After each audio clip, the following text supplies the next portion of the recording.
now that Mayo does have the job, and it did wind up being Belichick's final year there, how do you think he's equipped to bring along Drake Maye in a way that Belichick and the staff around were not for Mac Jones, Jason? Because that's a huge conversation in New England right now.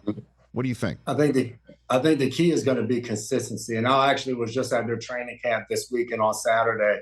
And the one thing that everybody's buzzing about there, players and coaches alike, is the positive energy that's just in the building right now of how Jerod Mayo is leading everybody. When things come up, we saw Matthew Judon. He was out there at practice. He wasn't practicing. That became a big storyline. And since then, we haven't heard anything. Judon's back at practice. Mayo's back at practice. And they're talking about it in a way of, hey, you know what? We're moving on. Something came up. We handled it as a team in-house, and now we're moving forward. And I think for Jerod Mayo, when you talk about Drake Maye and even Joe Milton on that, you have two rookie quarterbacks. I think part of what Jerod Mayo and Elliott Wolf did was you brought a guy like Jacoby Brissett in. And I think for him, he's a guy from a leadership standpoint is he can set the tone for the room. I think that's a part of when you're coaching, especially at that head coaching spot, you have to equip your team with the right coordinators on both sides of the ball to be leaders. But you got to have leaders in those rooms at those positions so guys can learn from. When I first came into the league as a rookie cornerback, it was Chris Hope and Cortland Finnegan that were teaching me not only the defense, but how to be a pro.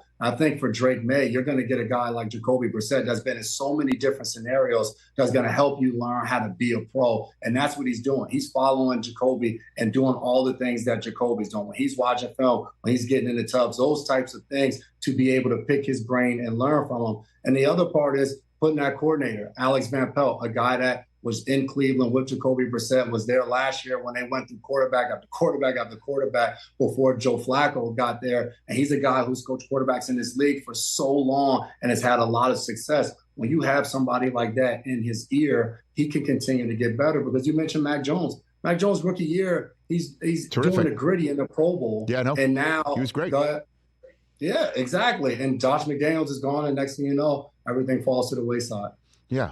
And so you think, because again, you were there, the hair was on fire in the Boston media about how poor Maye looked just 1 week ago as you and I are talking right now.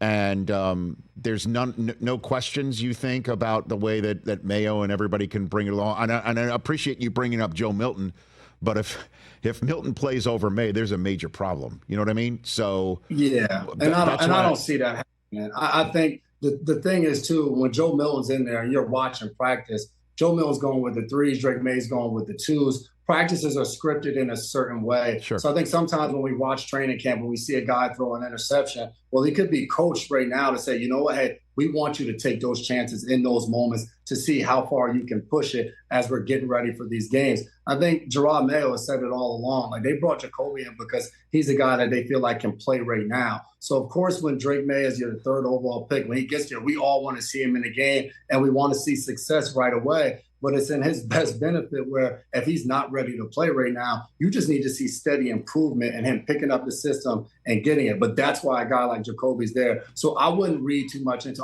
Drake Maye had a bad practice. There's times where you're going to go out there as a quarterback and you're still learning. We may implement something new today that you're trying to get the hang of that maybe in the next few days it picks up a little bit better. But you want to see quarterbacks in practice pushing the ball downfield. Like, I don't want to see you in practice and you're just checking the ball down and we walk away and we're like, we see all the numbers that the B reporters do a great job. And it's just like, well, Drake Maye was 18 of 19 today for 27 yards. It's just like, we're not going to get anywhere as an offense with that. So take those opportunities to try to get better and push the ball and see what you can and can't do. Catch the Rich Eisen Show every single day on the Roku channel, 12 to 3 Eastern, for free.